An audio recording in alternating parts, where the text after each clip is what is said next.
2010. J'ai 10 ans. Je n'aime pas spécialement le sport et j'ai du mal à faire sens des choses qui m'entourent. Et j'ai grandi en regardant des animés et des médias qui m'ont toujours donné envie d'être fort et d'aider les autres. Je me disais qu'un jour j'y arriverais. Mais je n'ai jamais vraiment été en forme. Je préférais passer mon temps devant mes écrans, là où j'avais du réconfort. 2014. Quelques années après, où j'ai commencé à atteindre la puberté. Et à ce moment-là, je ne comprenais pas pourquoi je n'étais pas musclé, malgré les pompes et les abdos dans ma chambre à 23h, sans faire de bruit pour que personne ne me remarque. Je regardais des tutoriels, des vidéos basiques d'entraînement, sans grand résultat.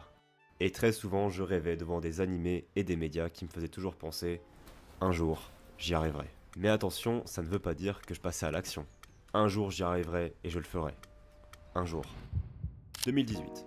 Ça, c'est moi, 18 ans. Et je suis en école de sciences du sport. La vérité, c'est que je suis un peu arrivé là par hasard. J'étais complètement paumé. Mais pendant cette première année, il s'est passé quelque chose que je n'aurais jamais pu prédire. J'ai commencé à voir le résultat de ma première année à vivre seul. Forcément, je n'avais aucune connaissance de la nutrition, et en plus, j'adorais manger et je ne savais pas me faire à manger. Sauf que maintenant, il fallait perdre ce poids. L'été arrivait et je n'avais pas trop envie de rester dans cet état-là. Alors, c'est là que le processus d'apprentissage commence. Si tu as appris quoi que ce soit, tu sais de quoi je parle. Ce n'est jamais linéaire et c'est toujours un long processus. Et le problème de la nutrition, c'est que c'est l'apprentissage de ton propre corps. Alors, je commence mes recherches. Mon cerveau est bombardé d'informations, je lis des livres, regarde des vidéos et commence à lire quelques études scientifiques. Les informations sur lesquelles je suis malheureusement tombé me mènent à la conclusion suivante. Le régime keto, enfin. Remplace-le par n'importe quel régime, mais à l'époque, moi c'était celui-là. Mais une autre chose que je ne pouvais pas prédire allait arriver. Je te présente le Dunning-Kruger Effect. Ce phénomène de l'apprentissage d'une compétence qui te pousse à croire que tu es tout en haut de la connaissance, te récompensant avec une bonne caresse de ton ego, pour en fait retourner tout en bas. Et te rendre compte que tu ne sais rien. En fait, j'avais réussi à perdre du poids, mais pas grâce à ma connaissance, ou à mon beurre dans mon café. D'ailleurs, me demandez pas si j'ai honte. La seule raison pour laquelle ça avait marché est que, dans la foulée, j'avais arrêté le sucre.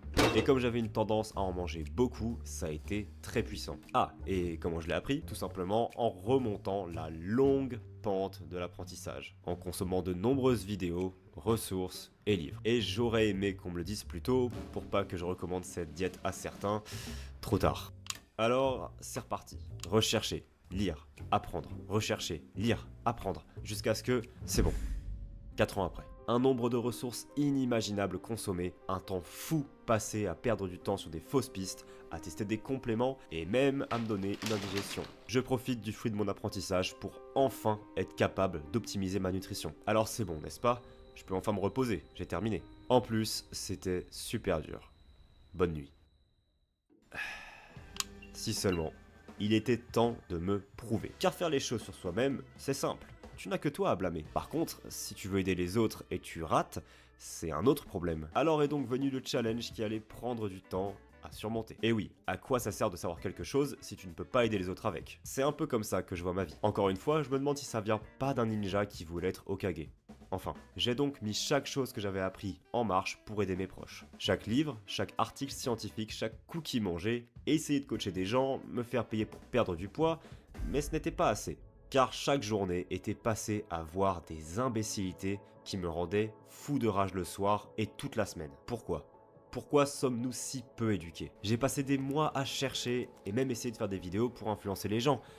En fait, ça fait même 2 ans que j'apprends ça avec la même énergie que la nutrition, car franchement, faire des mini-films comme celui que tu regardes, c'est super dur. Mais les mensonges se répandent toujours plus vite que la vérité, et la réalité est toujours moins alléchante que la fiction. Mon quotidien allait-il se résumer à me battre contre les pires régimes que j'ai entendus, contre de l'anecdotique? Alors, j'ai trouvé une solution. Apprendre, c'est long, très long. Et tu peux prendre un coach comme moi ou un millier d'autres, mais sans connaissance, tu finiras par retomber à ton système. Sauf si toute ta vie, tu veux être dépendant de quelqu'un. Et ce n'est pas mon but de t'accompagner toute ma vie. Alors, avec mes 2 amis, tout autant fatigués que moi du haut de notre vingtaine, on va aider les gens à apprendre. Car j'aimerais que n'importe qui évite les 15 ans que j'ai vécu. Toute mon énergie sera mise dans cela et dans YouTube, et si ça marche pas, tant pis. On est en train de créer des cours compréhensifs qui reprennent notre expertise en sport, musculation, nutrition, kinésithérapie et bien d'autres choses pour permettre à Mélissa d'il y a 15 ans de perdre un peu moins de temps. Et lui dire que maintenant c'est bon, il a réussi.